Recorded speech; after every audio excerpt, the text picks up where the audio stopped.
Sejam bem-vindos a mais um Yelcast do Piauí! Para o mundo! E aí, que eu sou o Jones, tudo tranquilo? Tudo tranquilo, graças a Deus. Segunda temporada demais, hein? Nós estamos totalmente estampados hoje aqui. Eu de Adidas, lá da Noroeste. Brincadeira, e eu de Heron. Da Heron Veste Homem atual, você encontra nas lojas Noroeste também. Piauí e Maranhão, hein? Piauí e Maranhão. Agradecer demais a você que está acompanhando esse conteúdo.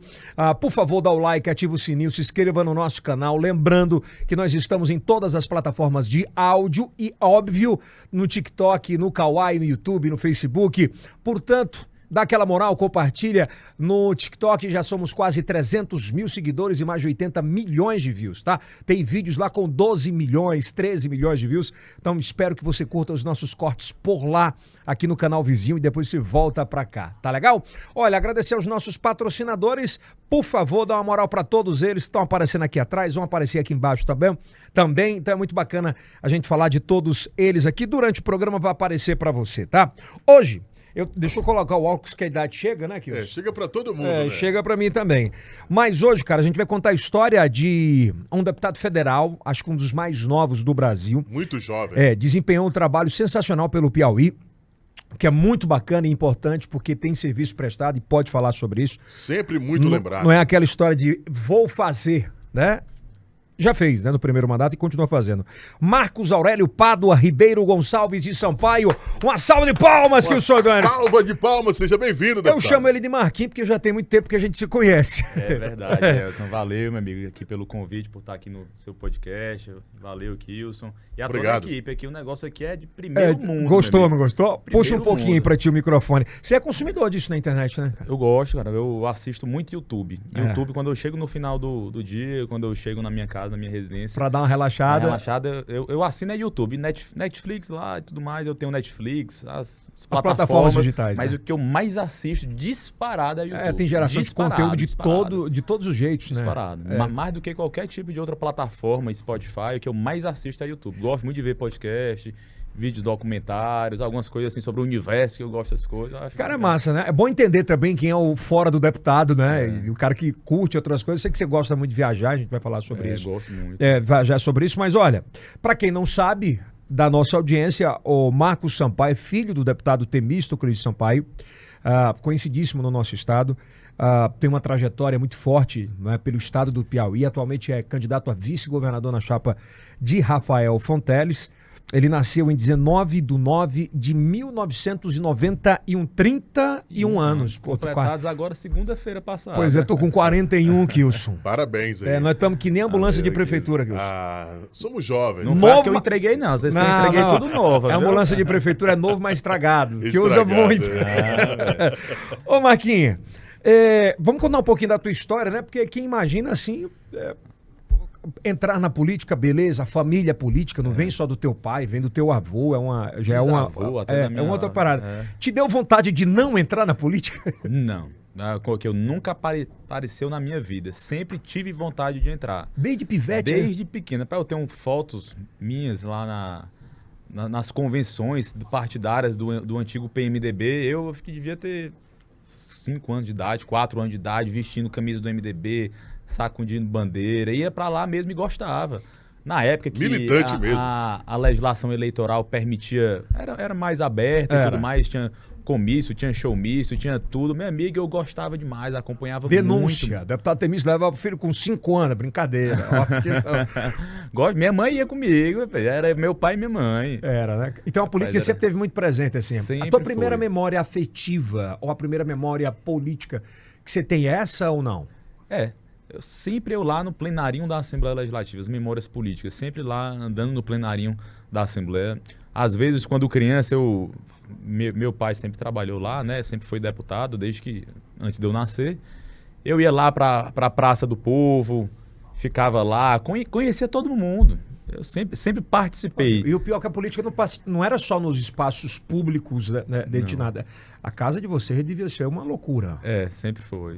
Especialmente lá de Esperantina. Não tem muito horário para nada? Hã? Não tinha muito horário para nada? Só para acordar, que era cedo. Para o resto, a gente sempre era acompanhado com muitos amigos que não são só eleitores, deixam de ser eleitores e passam a ser amigos, né?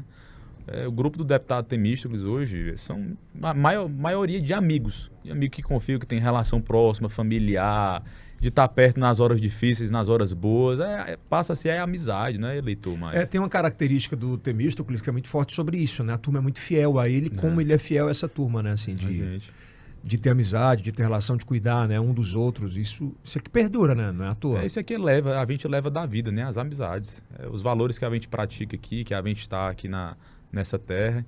Então, foi isso aí que eu aprendi com ele, com meu pai, com minha mãe, de ser o mesmo Marco Aurélio de sempre. O Yadson aqui me conhece há muito tempo. Aqui eu conheço. Marco Aurélio. O Marquinhos veio aqui no aniversário da minha filha, eu acho que em casa, não sei se tinha 5 anos ou 6, era bem novinha, eu lembro-se bem aqui. Não foi? Foi. Você lembra? Deve ser aqui o quê? 2010, 2011? Era por aí, era antigão. Era antigão. Agora, ô Kilson, assim, né? Lógico, óbvio que quando você vai amadurecendo, você quer dizer, não, eu quero ser isso quando crescer. Mas tem um período ali na juventude, desde muito jovem, além da política, o que você sempre pensou em fazer assim? Sempre foi na política. Isso aqui não é demagogia, não. Eu sempre quis. Lógico que eu voltei muito para os estudos. Desde novo, por exemplo, entrei na faculdade com 16 anos de idade, já estava na sala de aula. Direito, né? Na faculdade, curso de Direito, me formei em Direito. Com 21 anos de idade, já estava formado, com diploma na mão, muito novo. O AB novo também? O AB muito novo, abri meu escritório de advocacia, que até hoje funciona aqui, né, no bairro São João. Fiz minha pós-graduação no Ceará, pela FGV do Rio de Janeiro, ela ia lá para o Ceará, né, que era aqui no estado próximo, em Direito Tributário. Então, sempre advoguei nessa área, gostei de advogar nessa área. Mas eu sempre sabendo que uma hora ou outra eu queria, sim, disputar uma eleição. Eu queria, sim, colocar a minha vida pro povo do Piauí, pro povo de Teresina, dos municípios, para colocar meu nome, abrir minha vida para as pessoas avaliarem, se quiserem, se fosse assim o desejo delas, dar o voto. Mas nunca rolou a pressão mesmo, se vai ser agora nessa eleição? Eu que queria, eu falava, estou aqui. É porque as pessoas, às vezes, só vê o resultado. Julgam muito, né, cara? Não, só vem o resultado. Chega lá, acho que foi dia 7 de outubro de 2018, Marcos Aurélio eleito deputado federal. Só vê o resultado eleito. Não vê toda a minha trajetória de vida. Né? Tudo eu que fui, abre aspas, treinado. Minha vida toda eu fui observando o meu avô, o deputado Temístocles Sampaio Pereira, observando meu pai na hora de fazer política, sempre presente em todos os locais, viajando para o interior, rodando aqui em Teresina. Nos últimos anos, depois de adulto, participando efetivamente das campanhas, representando o deputado Temístocles nas reuniões, participando das articulações políticas, sempre presente. Mas no meu perfil, eu sou um cara discreto, sempre fui nunca foi vaidosão e tal. O Marco Aurélio de antes é o mesmo de depois. Mas eu sempre discreto lá, mas próximo, sempre aprendendo, perguntando por que isso? Porque aquilo, vamos seguir esse caminho. Eu observava e só ia entender um ano depois porque daquilo. Então eu sempre participei, sempre. Então tu amadureceu muito, muito jovem, ainda muito rápido. Fui obrigado a isso, né? Fui muito jovem, tive que amadurecer, tomar minhas próprias decisões, arcar com as consequências. Lógico que errei muito na vida, normal, todos nós. Mas o Marcos Aurélio de hoje é fruto das experiências, dos erros e acertos do passado. Não deu tempo de namorar um pouquinho, não, né? Se divertir um pouco na juventude, conseguia fazer essa parada. Eu gosto. Conciliar, né? Conciliar. Sempre gostei de viajar. Agora você tá casado e tranquilo. Não, casado, eu tô falando mais jovem ali, mais cedo. Não, eu sempre tive tempo pra tudo. A gente tem tempo pra tudo. Quando a pessoa quer ter tempo, ela tem. Quando não quer, ela normalmente é uma desculpa o dia continua com 24 horas, nunca mudou, né? É verdade. Não, sempre. Pra mim, eu não tenho preguiça de andar e nunca tive preguiça de andar. Nunca tive, é verdade. E qual foi o ano que você disse? Não, já deu aqui, agora chegou a hora. De casar? Não, de entrar. De entrar. Não, essa parte pula.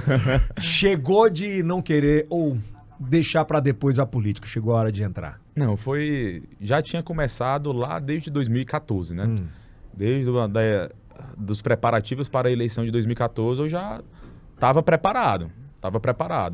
Mas politicamente não faz por si só. Não é uma decisão única e exclusivamente Marcos Aurélio. Eu quero isso, vou fazer isso. Não, é decisão de todo um grupo, de todo um conjunto de pessoas, né?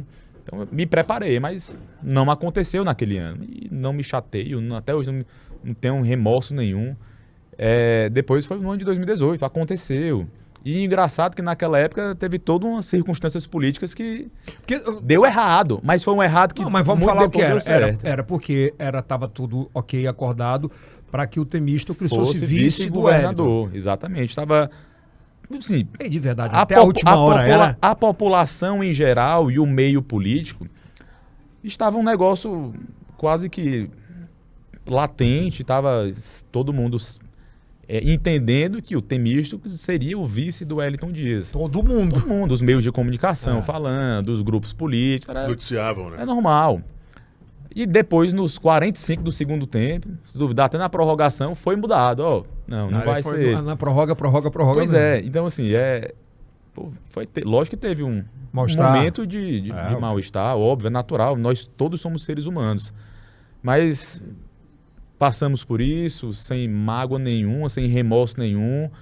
O deputado Temístocles foi candidato novamente a deputado estadual e eu, com o grupo dele, com meus amigos, com a família e com o povo do Piauí, encarei o desafio de ser candidato a deputado federal.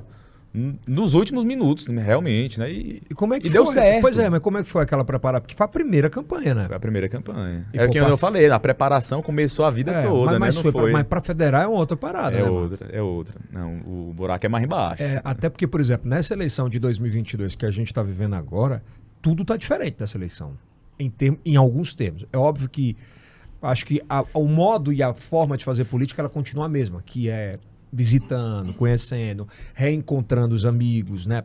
O que você fez, você consegue mostrar. Então, por isso que é diferente. Naquela época você não tinha um mandato. Exatamente. Né? Naquela época eu tive que ter coragem, porque eu estava lá preparado, como todo político, para ganhar e para perder.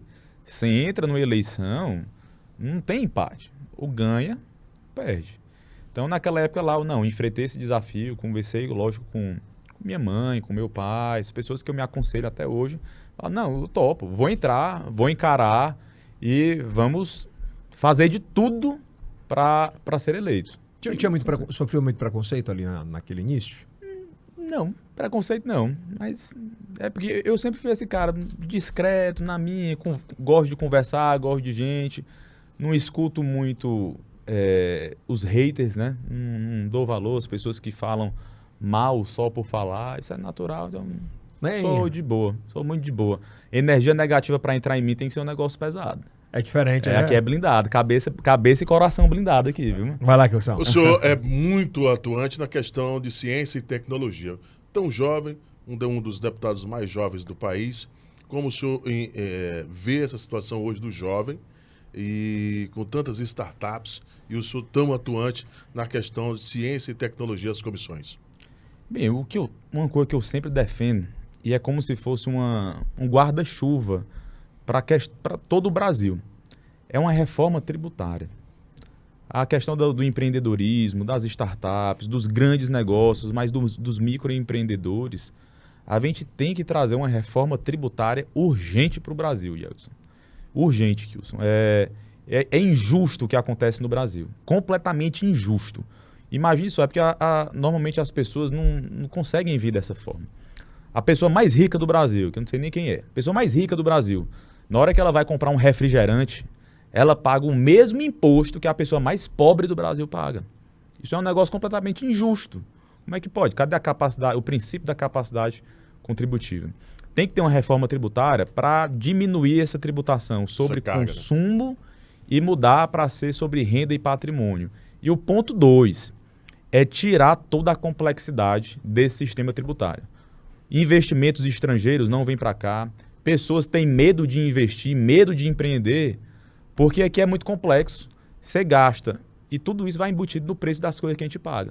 Você gasta muito dinheiro com contador, você gasta muito dinheiro com advogado, porque às vezes você tem autuação fiscal, enfim, é uma complexidade do sistema tão grande que faz as pessoas terem medo de investir. O empreendedor, o empresário é muito perseguido. Pela complexidade do sistema. Às vezes ele erra nem querendo errar. A pessoa não sabe para quem paga, se paga para o município, para o estado ou para a União, não sabe quando paga, não sabe quanto paga, porque você que calcula seu imposto. Se você calcular errado, leva uma multa. Se você deixar de pagar naquele dia, leva multa de mora, juros.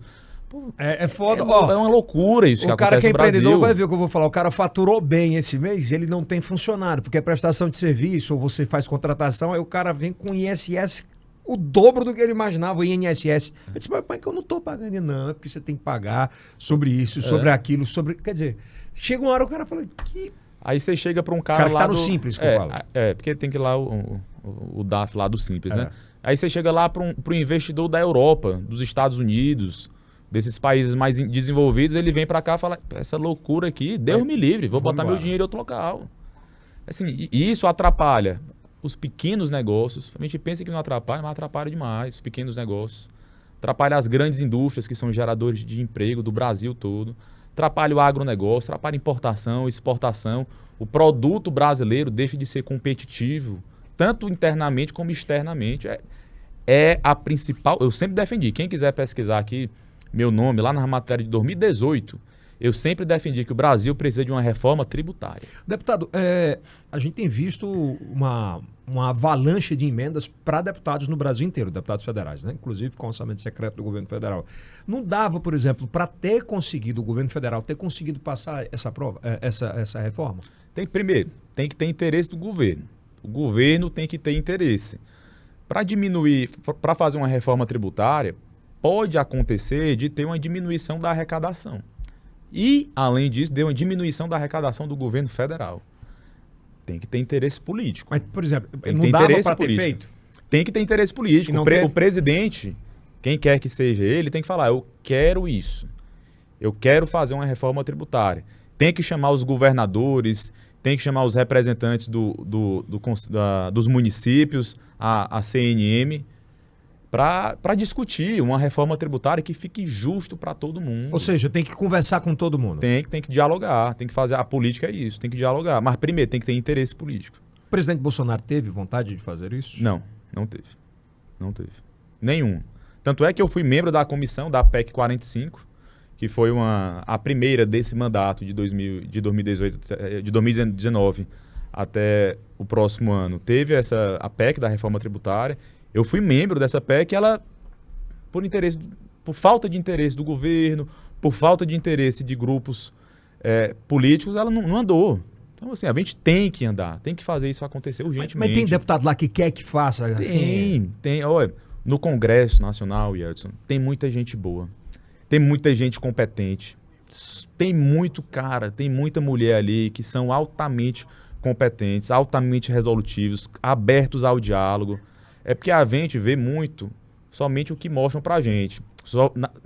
Somente o que o algoritmo mostra pra gente. Esse é o perigo de hoje em dia. Só o que o algoritmo mostra pra gente, a gente tá lá seguindo e acredita naquilo. Mas esquece de ver o outro lado. É por isso que minhas redes sociais, eu sigo Lula, sigo Bolsonaro, sigo Ciro, sigo João Dória, sigo todo mundo. Pro algoritmo, para eu tentar minimizar lá o negócio do algoritmo. Pra todo mundo que curte, todo mundo, todos esses, né? Que acompanha. É muito preocupante. Mas lá tem muita gente boa. Nessa tua primeira experiência, nesses primeiros 4 anos, né? O que é que tu destaca ano a ano e o que é que foi mais importante pro estado do Piauí? Para o estado do Piauí foram os recursos que a gente conseguiu trazer para cá, isso foi muito importante.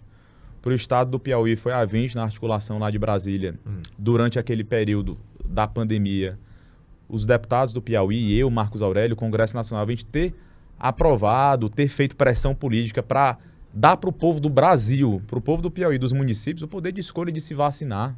Isso foi muito importante para que a gente esteja aqui hoje. Quantas vidas foram salvas por causa de vacina?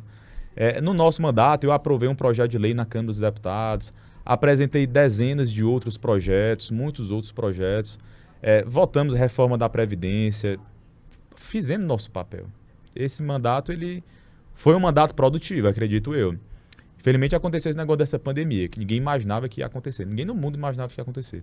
Atrapalhou a economia, as vidas de pessoas que foram perdidas. Minha família sofreu perdas em virtude da pandemia. Então é a gente saber lidar com isso, né?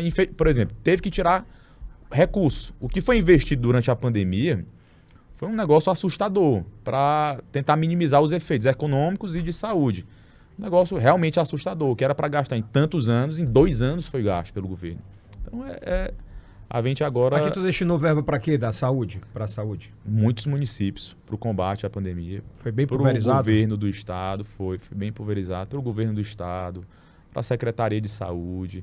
Enfim, foi muita coisa que tanto eu como todos os deputados, senadores, na articulação política, teve que fazer isso, né? Nossas emendas, todos os anos, na verdade, das emendas impositivas individuais, 50% obrigatoriamente são para a saúde. Obrigado. É obrigado. São 16 milhões, né?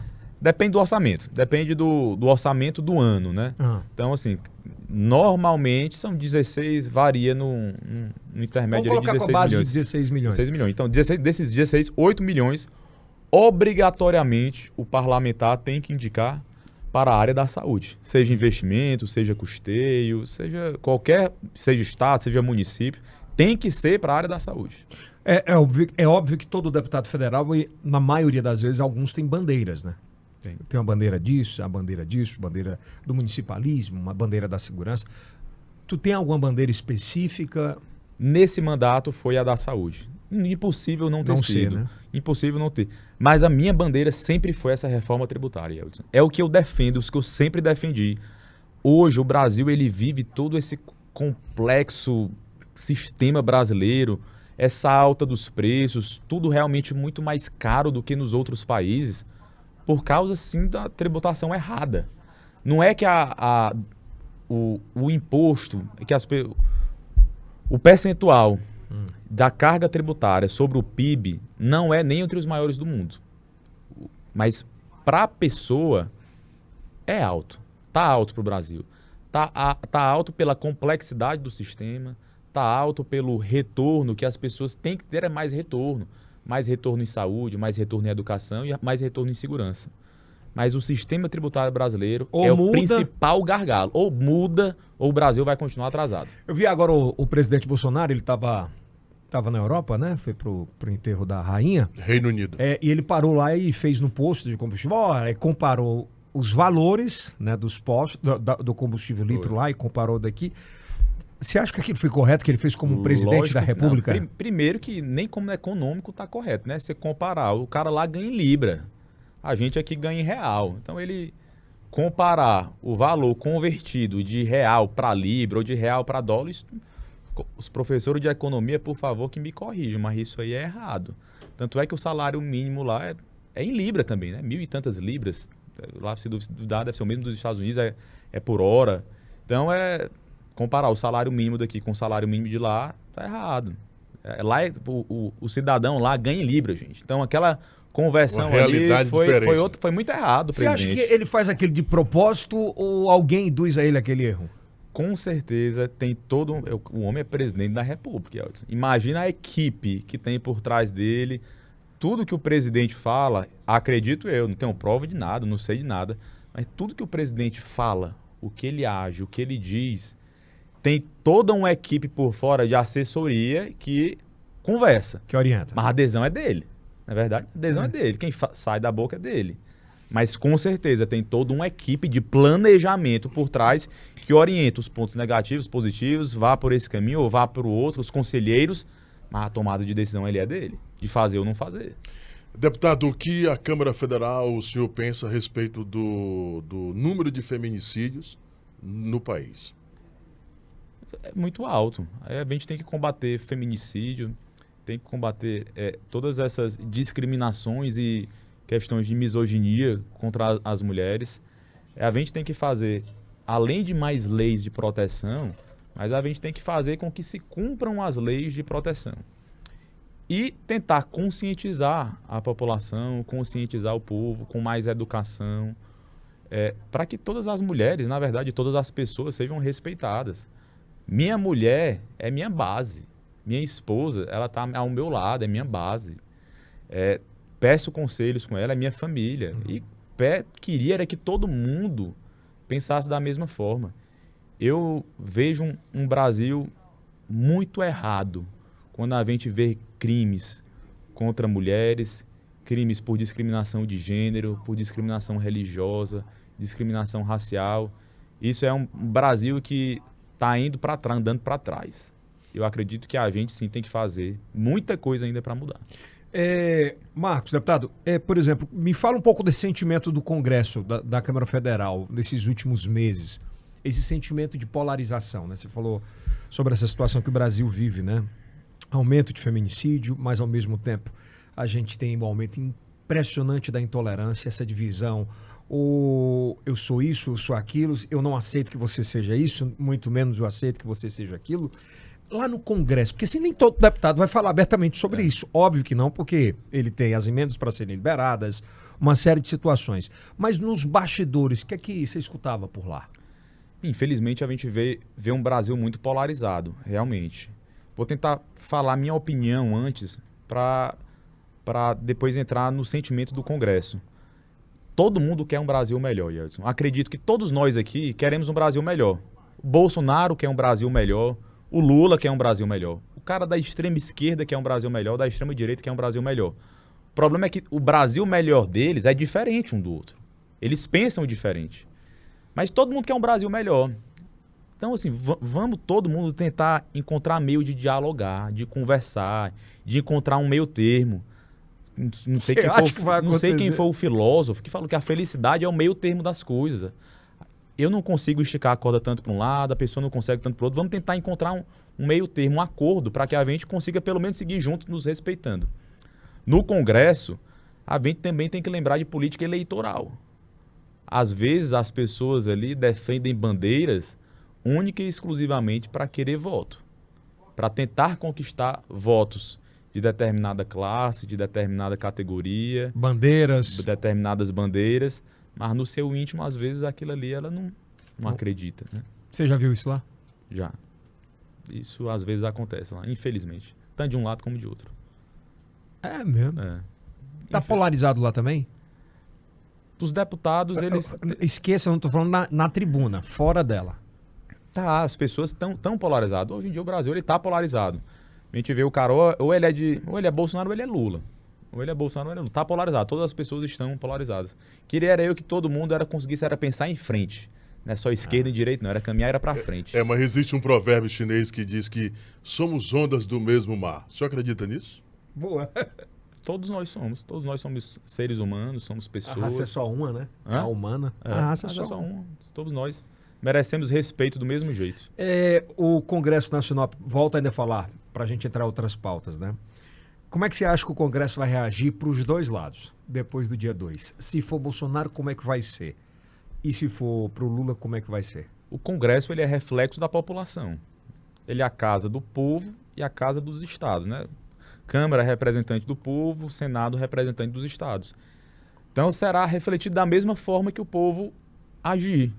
Vai ser polarizado, vai ter discussões, vai ter briga como sempre teve. Tu acha que vão pra rua? Vão, tanto de um lado como de outro. Vão pra rua, pode ter certeza. Vão sim. Mas o resultado das urnas tem que ser respeitado. Você confia na urna eletrônica? 100%. As pessoas não entendem. Olha, Elson, a urna, ela não tem acesso à internet. Não tem nenhum acesso à internet. Ela não tem o cabo de rede que dá acesso à internet. A urna não tem o equipamento lá para dar acesso ao Wi-Fi. Não tem. Em nenhum momento a urna tem acesso à internet. Como é que é feita a transmissão dos dados para o TSE para a votação ser tão rápida? A urna, ao final da votação, ela imprime um boletim de urna físico que fala quantos votos foi para todos os candidatos. 1 voto, 0 voto, 1000 votos, enfim. E esse boletim, ele é enviado para o TSE na internet, mas ele imprime um negócio físico. Ah, mas esse boletim pode ser fraudado. Mas bora lá. Lá tem o presidente da mesa, tem da urna, os voluntários. Eu já ouvi que o chip que está lá já está fraudado. Tem todos os voluntários, que normalmente os voluntários são ou pessoas concursadas do serviço público, seja federal, estadual, municipal, que são requisitados para trabalhar na eleição, ou são voluntários que se dispõem a ir para lá, porque quem não sabe, a pessoa que é voluntária para fazer a eleição, ela ganha pontuação nos concursos públicos. Então tem muita gente boa lá que trabalha e fiscaliza aquilo ali. Além disso, as urnas são auditadas antes de chegar lá. E o porquê desse discurso do presidente Bolsonaro de não acreditar? Ele falou agora recente que não acredita que ele vai ter menos de 60% e que se isso acontecer nas urnas, o problema é do TSE. Ele tem que construir a narrativa dele. Ele está construindo a narrativa dele? Acredito sim, ele tem que construir a narrativa dele. a construção da narrativa, eu repito, com certeza tem toda uma equipe por trás, mas a construção da narrativa é essa. A pessoa que desacredita na urna eletrônica, eu queria que apresentasse provas. Se apresentar provas, eu seria o primeiro a falar, não, pô, vamos mudar. Mas peraí, apresentação de PowerPoint, com fake news de internet, com alguma coisa, moço, presente as provas, que todo mundo ali vai querer saber, rapaz, se a urna realmente tiver problemas, então vamos mudar, vamos atualizar, vamos rever o sistema. Até a data de hoje, eu não tenho conhecimento de ninguém e de nenhum local que a urna eletrônica conseguiu ser fraudada. Até o momento não soube. Bom, ainda falando só para a gente passar para outra pauta, existe uma discussão no Brasil já há algum tempo que o orçamento, aliás, as emendas impositivas e as emendas de bancada, elas poderiam ser indicadas pela população de alguma forma, ou seja, pelo aplicativo, virtualmente. O senhor é a favor disso? Que essa decisão parta também da população? O deputado, ele é representante do povo. Uhum. Do momento que a pessoa vota em mim, ela me escolhe para ser representante dela e tomar as decisões Por ela. Então, as emendas, eu respeito a minha população que acreditou em mim, o Estado que acreditou em mim. Então, a decisão, na hora da alocação das emendas, ela é feita pelo povo, mas através do deputado. Então, seria completamente... Imagine só, hoje, pela mobilização da internet, imagine só se fosse indicada por determinado setor. Imagine um setor muito organizado financeiramente, ou um setor muito organizado tecnologicamente, e fazer uma invasão, ou fazer alguma movimentação... Vai botar 10 milhões aqui. Movimentação em massa na internet... E falar, eu quero que a emenda desse ano do deputado A, do deputado B, do governo A, do governo B, seja para determinado local, que não reflita a decisão da maior parte da população. O poder discricionário da política, as pessoas têm que deixar bem claro, é muito justo, é um negócio limpo, é um negócio que a política, a gente vive uma democracia representativa, que o povo escolhe seus representantes para atuar por ele. A atuação é do povo, mas é através dos representantes eleitos. Deputados, senadores, prefeito, presidente. Essa é a nossa democracia. A gente nunca fez, não tenho noção de nenhum país que fez um grupão de WhatsApp ou fez alguma coisa assim para que o povo, de fato, decida. Existem sim ferramentas como orçamentos populares. Dá para ouvir mais? Dá. E a gente ouve. Nosso direcionamento de emendas não é único e exclusivamente da cabeça do deputado, não. É o pedido do prefeito, é o pedido do povo, é o pedido do vereador, é o pedido do prefeito, é o pedido de um grupo da sociedade civil organizada. Não é da cabeça do deputado, não é 100% só, quero fazer isso, quero dar um avião para tal lugar. Não, é importante não é eu te fazer essa pergunta. Quando você vê um cara surgir assim do nada, principalmente na internet, né?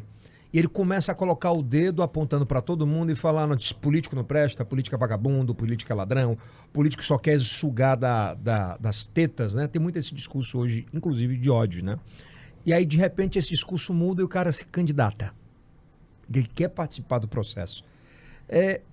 A história conta muito sobre esses fenômenos. Aliás, nos últimos pleitos, nós tivemos fenômenos da internet que perderam seus mandatos porque não entendiam como funcionava definitivamente o respeito à casa, o respeito ao eleitor. Como é que você enxerga esses fenômenos de internet? A gente tem que ver, voltando àquela parte que eu falei, todo mundo quer um Brasil melhor. A pessoa pode não gostar do deputado Marcos Aurélio, pode não gostar do deputado A, do deputado B. Peraí, é normal, a gente não é 100%. Tem pessoas que podem não gostar de mim, mas todos nós queremos um Brasil melhor. Eu desejo um Brasil melhor para todos os piauienses. Eu desejo uma Teresina melhor para todos os teresinenses. Lógico que na política a gente consegue desagradar algumas pessoas. Eu não consigo ser 100%. Não, a pergunta é sobre essa agressão na internet. Mas bora lá, ele agride porque ele não acredita que eu quero o melhor para o Brasil. A pessoa agride porque fala que eu estou errado. Pô, mas eu não consigo. Esses caras não apresentam também a solução, né? Não, mas venha para a política, dê sua contribuição. A pessoa que entrar, ela também vai ter pessoas que não vão gostar dela. Isso é natural. A gente tem que... Eu, Marcos Aurélio, internalizo isso com muita naturalidade. Eu não boto no meu coração, não tenho raiva de ninguém. Não vai pra briga. Não vou pra briga com ninguém. Peraí, não, cara. A pessoa tá lá fazendo o papel dela de criticar, é natural alguém não gostar de mim. E se não gostar, cara, é a democracia. Eu respeito a democracia. Você tem o direito de não gostar. Você tem o direito de não bem isso gostar, mesmo. pode falar o que quiser, o que você não gostar, desde que não atinja de maneira pessoal, a índole, tudo que for questão relativa à política, à questão pública, vida pública, É. cara, democracia é isso. Vamos lá. Bom, deputado, o senhor acredita muito aqui durante o nosso papo na questão da reforma tributária.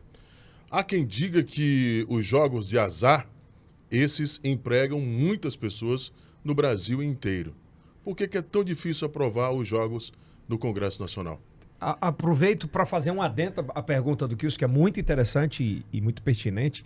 Não seria uma grande fonte de renda, por exemplo, agora com o problema do teto salarial dos enfermeiros, entre outros investimentos? Nunca existe solução fácil para nada, né, Yeldson e Kilson. A questão dos jogos de azar ela tem que ser muito bem pensada. Existem pontos positivos e pontos negativos. Pontos negativos, questão de lavagem de dinheiro, de ser que é ponto de lavagem de drogas, do dinheiro do tráfico de drogas. A questão de trazer pessoas que não querem muito bem do país. Mas a gente tem que ver também o lado positivo. Eu pensaria, Marcos Aurélio, se fosse decisão minha, eu pensaria em fazer que nem os Estados Unidos fez. Pegar e colocar os jogos de azar em uma região, no Brasil. Eu escolheria um local que hoje é pobre, que hoje não tem condição de nada. Imagine um semiárido do Piauí, uma questão ali, toda uma região que hoje depende muito do governo. E falar somente nessa região do Brasil. Fazendo essa alusão como foi feito em Las Vegas, né? Era uma região completamente, na época, ninguém queria ir para lá. Então fazer assim, somente nessa região do Brasil, jogo de azar é permitido. Que atrairia para lá grandes investimentos, turismo, faria um negócio tão bom para uma região e ela seria autossuficiente. Essa decisão dos jogos, voltando para os jogos, para a gente não fugir, né, disso, ela seria por estados ou por região do Brasil? Eu queria que fosse por região do Brasil e que viesse para o semiárido, para aquela questão lá Então vamos esquecer os estados. Do sertão nordestino, ali para aquela região que, infelizmente, não tem muitos investimentos e não tem, por exemplo, uma forte agricultura, de fortes investimentos e empreendedorismo. Tem uma tendência, uma linha dessa no Congresso para isso? Eu estou lançando aqui no seu podcast, Yeldson. Gostei da ideia. Eu acho que seria uma boa, realmente, os jogos de azar serem legalizados, mas com áreas específicas no Brasil. As bancadas federais dos estados não conseguiriam, de alguma forma, articular isso. Eu serei. Eu defenderei isso. Eu defenderia isso. Defendo isso.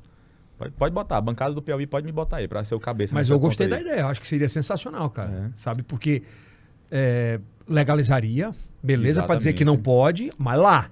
Pode lá. Aí o cara que, por exemplo, que gosta de jogos de azar. Que gosta. Que é lá do Rio Grande do Sul, que é tal. Pô, que ele vai fazer o quê? Ele vai continuar na ilegalidade. Ou vai para Las Vegas? Ou ele vai para Las Vegas, pô, eu vou bem ali, por ali, que eu gosto dali, eu vou curtir ali, passar uma semana. É dinheiro que vem para essa nossa região. Seria dinheiro que vem para essa nossa região. E não se enganem, viu? Os investidores, eles montam cassino. Montam. Não tem esse papo, não. Montam. Las Vegas é um negócio assustador. Assustador. Porque eu, inclusive, fiquei lá, que ele gosta de jogar um pouquinho, negócio. Eu gosto. Rapaz, aqui que eu não sei jogar nada, mesmo. Mal sei jogar dominó, meu amigo. Agora, ainda passando por esse investimento, a gente vive 2 momentos de jogos de azar, né? Você tem o jogo de azar presencial e você tem os jogos que, aspas, não estão legalizados, mas acontecem, são publicidades na TV aberta As e tal. apostas esportivas. Também não entendo nada disso. Nunca apostei. Pois é, mas assim, o Congresso não pode taxar isso também? Pode. Porque assim, pode. É muita grana. É muita grana. Pode. Deve. Você acha que passou batida e a galera...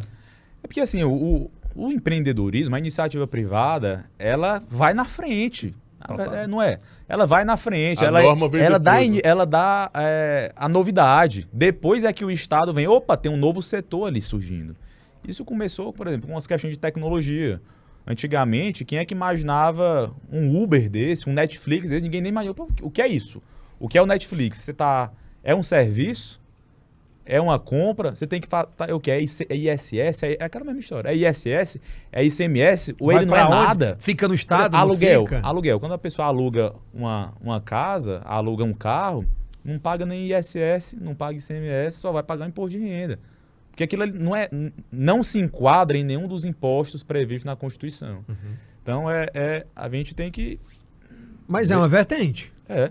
Vai ser. E pode ter certeza, não demora muito para ser taxada, para ser tributada a questão das apostas esportivas. Não vai demorar. E é correto, porque não é injusto, por exemplo, o empreendedor de outro segmento, ele é tributado.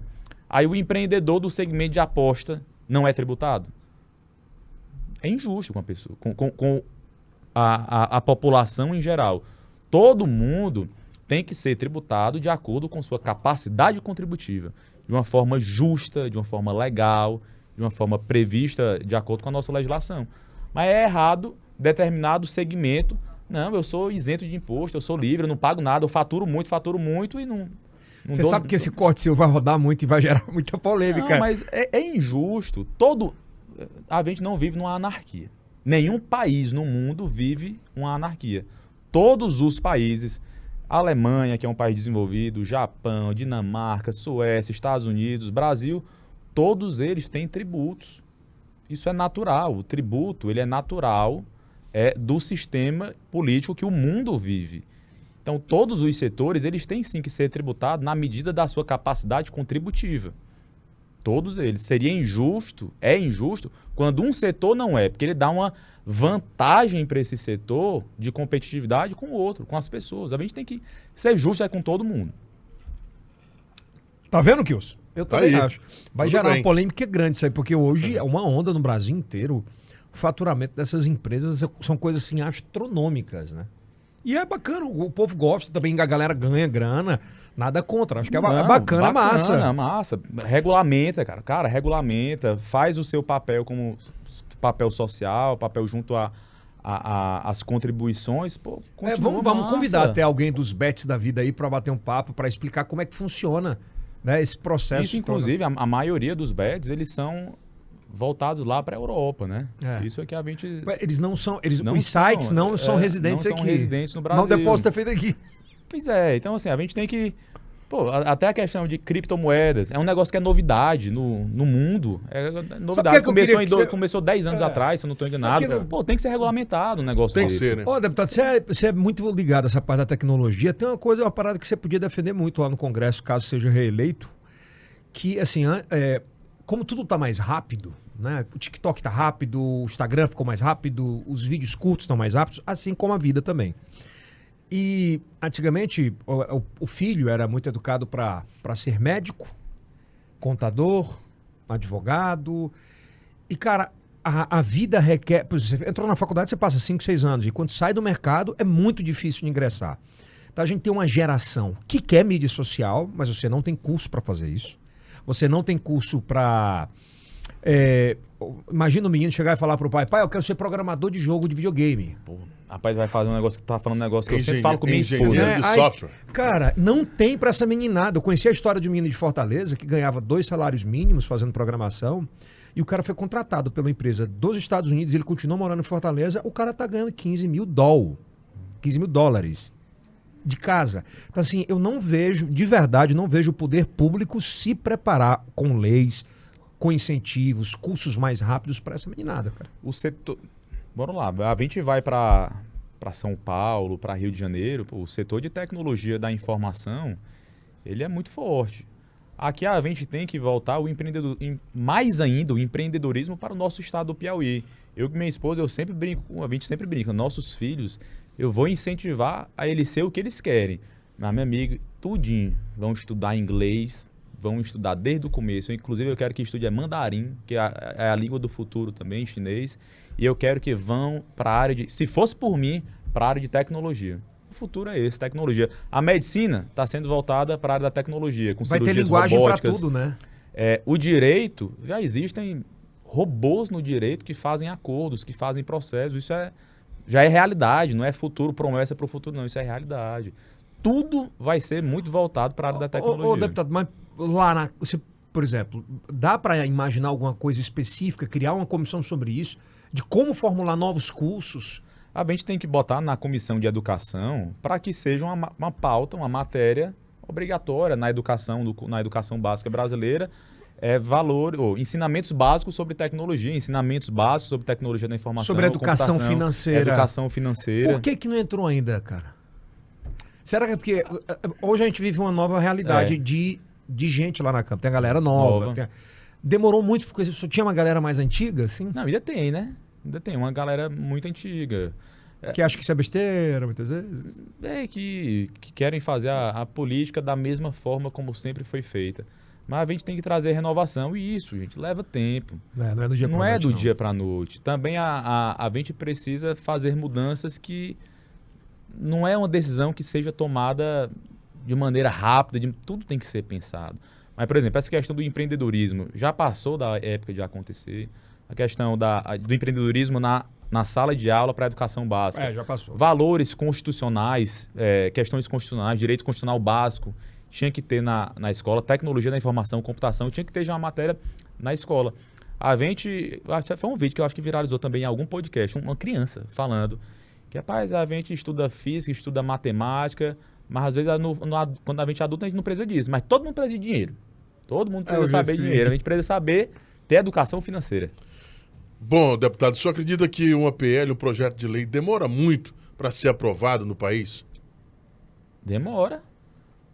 Lei é uma coisa que é muito séria. A gente fazer uma lei impacta na vida de toda a população do Brasil. E por muito tempo. Então a gente tem que tratar todo o projeto de lei com uma coisa muito séria e muito impactante. Por isso que demora, por isso que tem todas as discussões, opiniões contras, opiniões favoráveis.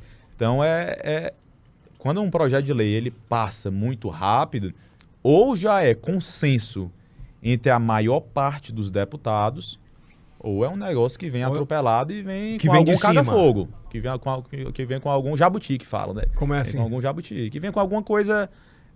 montado. Que ninguém está querendo que passe. Então, assim, a gente ter projetos de lei, eles têm que ser coisas pensadas, que passem pelas comissões permanentes da casa, às vezes por uma comissão especial, tem que passar por várias comissões. Então, tem que ser demorado, não pode ser rápido. O poder público, ele é naturalmente mais demorado do que a iniciativa privada. Que não deveria ser muitas vezes também, em algumas situações. Não, em algumas situações ele não deveria ser. Mas em grande parte ele tem que ser sim mais cauteloso nas decisões do que na iniciativa privada. A gente tem que saber lidar com isso. Essa pauta da redução de maioridade penal, você é a favor? Sou a favor. Completamente a favor. Pessoa com 14 anos, com 15 anos, 16 anos, ela já é consciente dos seus próprios atos.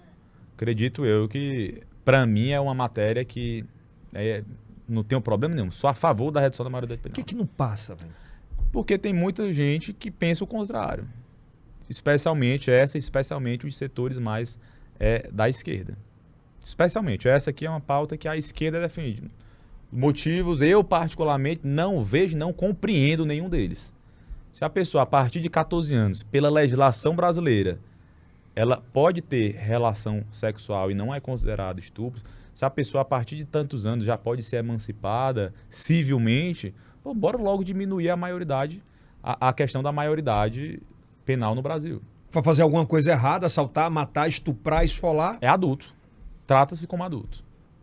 Como outros países fazem. Né? Como os Estados Unidos. Por exemplo, crianças de 6 anos de idade, 5 anos... Não, isso aí já é uma... É outra coisa. É outra coisa, mas a partir dos 14 anos a pessoa já tem noção. Ele já tem noção de tudo. É muito louco, né? Se fosse assim...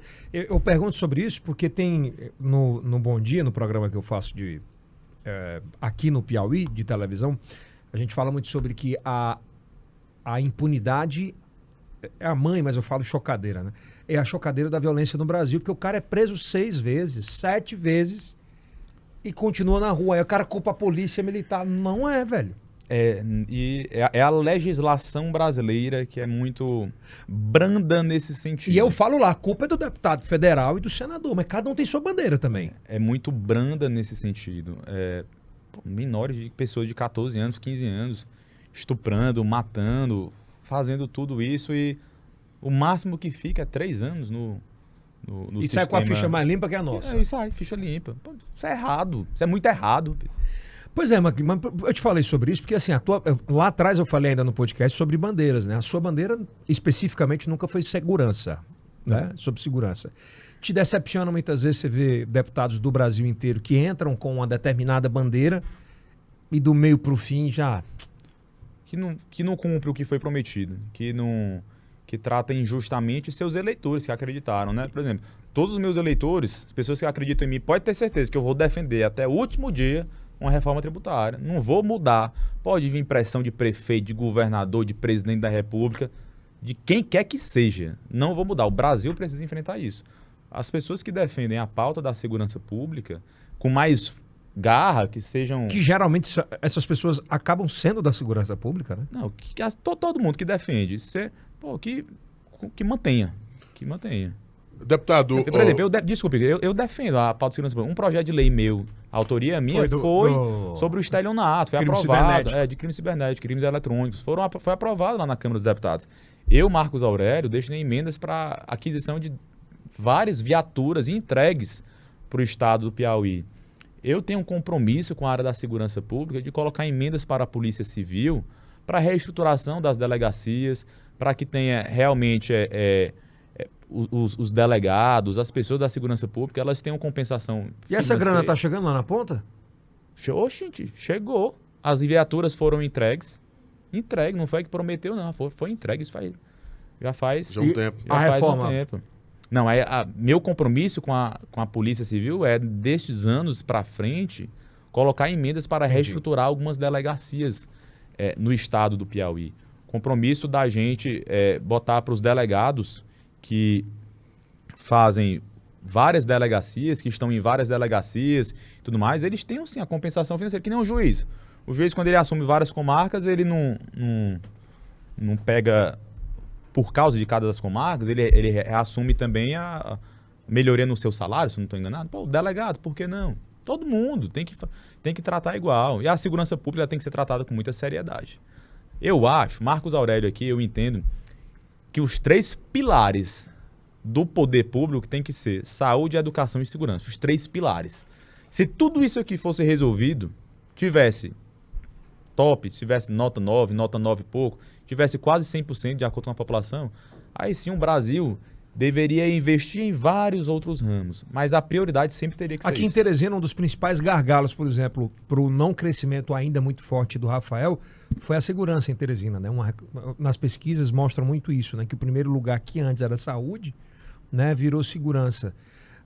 Dá para fazer melhor? Sempre dá. A gente quer, o Rafael, no plano de governo dele, ele falou, e o Rafael é um homem de muito compromisso. Conheço a pessoa Rafael Fonteles, ele é um homem de muito compromisso. Ele falou, olha, nos próximos anos iremos contratar 1.000 policiais militares por ano para o Piauí para melhorar a quantidade de policiais militares nas ruas piauienses, nos municípios piauienses. E eu acredito no Rafael. Lógico que tem que ter investimento em inteligência, que aqui o povo do Piauí e as pessoas que fazem segurança pública podem contar com o deputado Marcos Aurélio. Tem que ter investimento em inteligência da polícia, tem que ter investimento em equipamentos melhores, em treinamento melhores para nossos policiais e servidores da segurança pública. Então, assim, é um time que a gente está formando, eu como deputado, o Rafael e a equipe dele, para a gente, nos próximos anos, melhorar ainda mais a segurança pública do Piauí. Já a gente vai entrar na área mais... Quer fazer uma, Kilson? Deputado, como é que o senhor avalia a questão do auxílio emergencial? Muitas pessoas no Brasil hoje se preocupam em perder o auxílio emergencial de R$600 que é pago hoje. Qual o futuro do auxílio emergencial? Bem, no auxílio emergencial, de acordo com a lei atual, feita pelo presidente da República, né, no orçamento que ele indicou, é somente para esse ano de 2022. Acaba agora, né? Eu, Marcos Aurélio, defendo que continue. Lógico que a gente tem que ter orçamento para isso, tem que ter recurso financeiro para isso, mas eu defendo que continue. O programa social do Auxílio Brasil, eu quero que chegue na ponta, quero que seja um programa contínuo. Vamos agora trabalhar para isso para o ano seguinte agora, 2023. Vamos falar agora do Piauí e do Brasil. Vamos começar pelo Brasil, deputado. Quem ganha a eleição de 2022? Você acha que é Lula ou Bolsonaro ou está completamente aberto? Eu acredito que o Lula ganha. Marcos Aurélio acredita que se a eleição mantiver nesse mesmo ritmo, Nessa mesma trajetória, acredito que o próximo presidente será Lula. Mas por quê? Porque, assim, algumas pesquisas apontam que o Lula leva, outras apontam que o Bolsonaro leva. E ele tem esse discurso de dizer, não, olha, eu não vou ter menos do que 60% dos votos. Como é que você enxerga isso pela experiência, pela vivência dentro de uma família política? Mas se ele não disser que vai ganhar, quem é que vai dizer? Que se ele mesmo não acreditar na sua própria vitória, assim, é o sentimento do povo. Acredito eu que do povo do Brasil, por onde eu ando, o povo do Piauí, mais de 70% do eleitorado piauiense acredita no Lula e quer a vitória do Lula. Lógico que democracia é isso. Pessoas que pensam diferente conseguir conviver em sociedade. Eu tenho amigos que são bolsonaristas, tenho familiares que são bolsonaristas e minha relação com eles é 100%. A gente consegue conviver. Mas o Brasil que eu quero de volta é um Brasil que todo mundo tenha mais oportunidade. Um Brasil do ProUni, um Brasil do FIES, um Brasil com programa de moradia que realmente construa casa para o povo que é tão carente de moradia. É um Brasil com mais oportunidades. Você tem caminhado muito, por exemplo, o cara fala, eu só vejo o voto fiel agora em São Paulo, a galera lá, o Uber, quase tudo, falava só Bolsonaro, Bolsonaro, Bolsonaro. Eu te pergunto, você é muito... Aonde você anda? Porque você anda em periferia pra caramba também, né? É mais ou menos isso? É setorial? Muitas vezes um setor é mais presidente, Bolsonaro, outro setor é mais Lula. Qual é esse sentimento, por exemplo, referenciando aqui no Piauí? A gente vê a polarização em determinados bairros, em determinadas categorias. Tem categorias que são bolsonaristas. Tem... Quais? Bora lá. O pessoal da agricultura, os agropecuaristas, é natural. O Bolsonaro é uma bandeira que o Bolsonaro defende, a agricultura de grande escala, a exportação. Médicos. É natural. Se as pessoas se identificam com o que o candidato defende, é natural que ela defenda ele. Mas bora lá, o que é que o Piauí tem? Tem pessoas muita gente da agricultura familiar, tem muita gente que tem saudade lá da época do Lula, por causa do Bolsa Família, que foi a primeira vez que teve um programa social bacana do Bolsa Família, que teve programa de moradia. Como é que essa pessoa não vai defender o Lula? É natural ela defender. Então, pessoas que pensam diferente conseguir conviver em sociedade. Primeiro ou segundo turno para a presidência? Se vai ter segundo turno, acredito eu que terá segundo turno. Para a presidência, acredito eu. Queria eu resolver no primeiro. Queria eu que no primeiro turno já fosse logo resolvido. Mas acredito eu, tomara que eu esteja errado, mas acredito que terá segundo turno. E falando no Piauí, né? Rafael Fonteles e Silvio Mendes. Eu não vou falar dos outros candidatos porque... Polarizou também. Não pontuam não vão mais do que 2 dígitos, né? É primeiro, é segundo turno e quem leva e por quê? Acredito eu que será no primeiro turno para Rafael Fonteles, com um percentual entre 53% e 57%. Anota aí, hein? Para Rafael Fonteles. É aquilo que a gente vê o sentimento das pessoas. Eu que rodo muito no Piauí, rodo muito em Teresina, em todos os bairros da cidade de Teresina, na zona rural da cidade de Teresina, a gente vê o povo querendo. E outra, o volume de campanha do Rafael é muito maior do que o volume do outro candidato. Então, a gente irá eleger 80% da bancada federal, pelo menos. A gente irá eleger 80% da bancada estadual, pelo menos. Temos a maior parte de vereadores aqui da cidade de Teresina que acompanham o Rafael. O grupo é muito grande e está engajado num único objetivo, numa única proposta, que é dar continuidade a um projeto de Piauí que vem dando certo.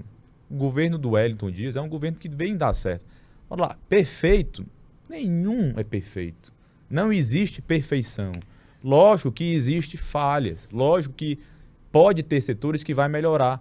Mas foi um governo que vem dado certo para o Piauí. O Piauí lá, quando o Wellington recebeu, lá em 2003, era um Piauí muito diferente do Piauí que a gente está hoje. Lógico, teve a evolução do tempo, mas teve muitos investimentos sociais, de infraestrutura.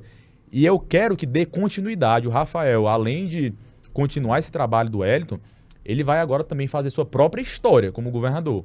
Cara altamente inteligente, altamente capacitado tecnicamente. Fez história, foi o primeiro lugar por onde passou. Como é que ele não vai ser o melhor governador que o Piauí já teve? Então você acredita nisso, né? Eu acredito nisso. Vamos partir pro Nacional. Aliás, Teresina ainda. A equipe lá do Silvio fala que ele vai ter uma média de entre 150 e 200 mil votos de diferença. Tem nem perigo. Você acredita nisso? Tem nem perigo. Na história, bora lá, pegue as últimas eleições aí. Quando foi que teve essa diferença? Nunca. Mas eles falaram lá no começo, 150, agora estão falando o quê? Uns 30 mil, né? 40 mil. Já ouvi falar 80, 50. Olha aí, tá diminuindo, meu amigo. Até dia 2 eu acho que E a gente como é que vai ser superar. aqui? Como é que vai ser aqui? Eu acho que a gente até ganha. Aqui em Teresina, acho que a gente até ganha aqui em Teresina. A gente até ganha. O time do Rafael, o nosso time vai ganhar até em Teresina. Acredito eu. Posso estar errado? Posso, mas acredito eu. Meu sentimento, meu coração fala que a gente vai ganhar aqui em Teresina. E aí, Kilson? É o coração. É o coração, tem que respeitar e aceitar. Então é primeiro turno. Primeiro turno. Agora é aguardar, né? Você falou 80% da bancada federal e estadual. 80%. É muita coisa. Bora lá, me convide depois do dia 2. 80% estadual. O MDB faz quantos? Não, eu sou do PSD, o MDB estadual. Eu tô falando MDB, é porque você foi a vida inteira Não, do MDB. agora deputado estadual. O MDB ele tá com os deputados estaduais. Pronto, vamos falar o time de vocês. Pronto. Bora lá. O MDB, deputados estaduais, faz pelo menos 24 deputados estaduais. Caraca. O time do Rafael. PSD. Do Hélio. Não, no PSD, na Câmara Federal, faz pelo menos 3. 3. Pelo menos 3. Dos 10, faz 3. Pelo menos 3. Vai ser... E outra, acho que foi a eleição para deputado federal mais intensa que eu tenho visto nos últimos anos. Mas toda eleição é dura, né? Mas a meninada nova, o que eu tô falando é porque tá mudando o perfil. Mas toda eleição é dura, não tem eleição fácil. Pai. Nunca existiu eleição fácil. Processo difícil. Pior que os discursos o mesmo, né? Não é fácil, é difícil. Mas nunca existiu. Toda eleição é dura, gente. Eleição é um negócio desgastante, eleição é um negócio que a gente precisa intensificar os trabalhos, mas eleitor, ele tem que ver quem é que já fez pelo estado do Piauí também. Quem é que já trabalhou. Esses próximos 10 dias, né? Deve faltar uns 7 dias quando foi exibida essa entrevista. Esses próximos dias lhes serão determinantes e como funcionam esses dias na política?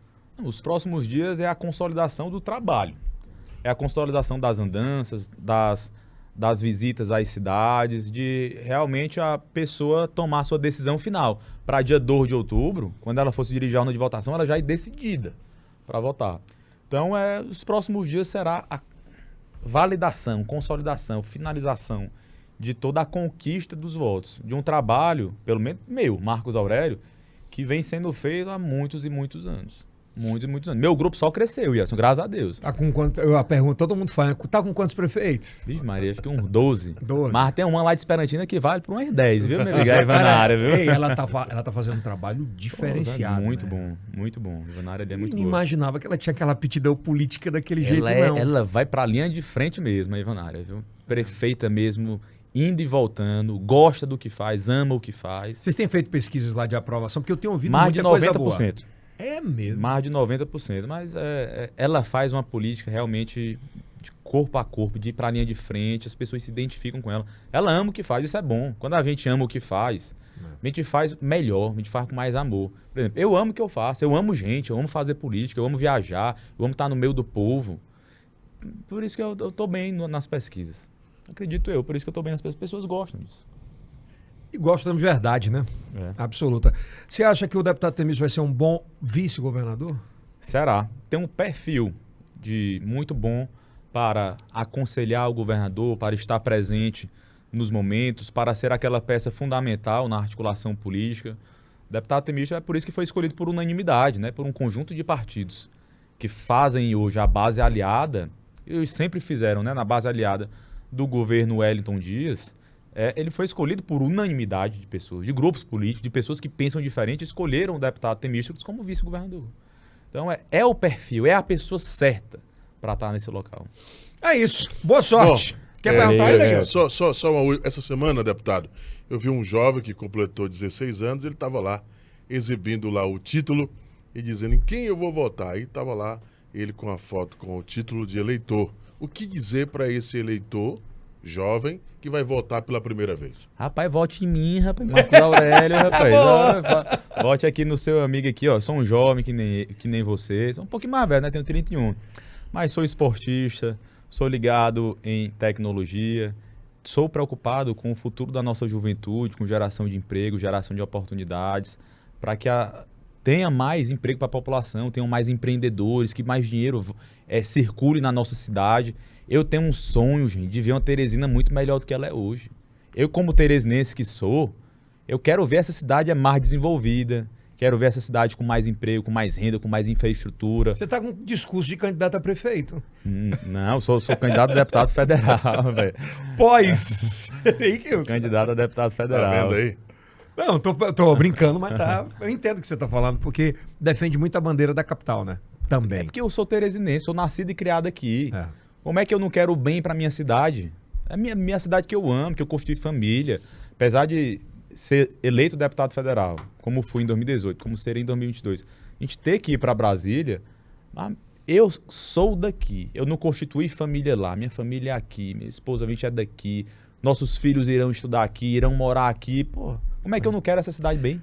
De 0 a 10 a nota para a administração do Dr. Pessoa. Não, eu desejo muito. Eu quero que o Pessoa seja nota. Queria que ele fosse nota 10. Mas hoje? Não, queria que ele fosse nota 10. Mas a Não, é escola porque- do Teté é grande. Porque queria que ele fosse nota 10, porque quem ganharia era o povo. Hoje ganham? Hã? Não, deixa, bora falar da eleição de deputado agora, rapaz. Vai, obrigado, meu irmão. Obrigado Valeu, pela Edson. presença. Quero você aqui depois da eleição pra gente bater um papo, tá bom? Combinado, tamo junto. Valeu, Kilson Jones. Ok, Esclarecedor? total. Vamos ver se agora a gente consegue aí esses cursos pra essa meninada. Bom, se inscreva no nosso canal, ativa o sininho, aproveita, assiste o próximo episódio. Estamos em todas as plataformas de áudio. E isso é Yelcast do Piauí. Para o mundo! Valeu, até a próxima.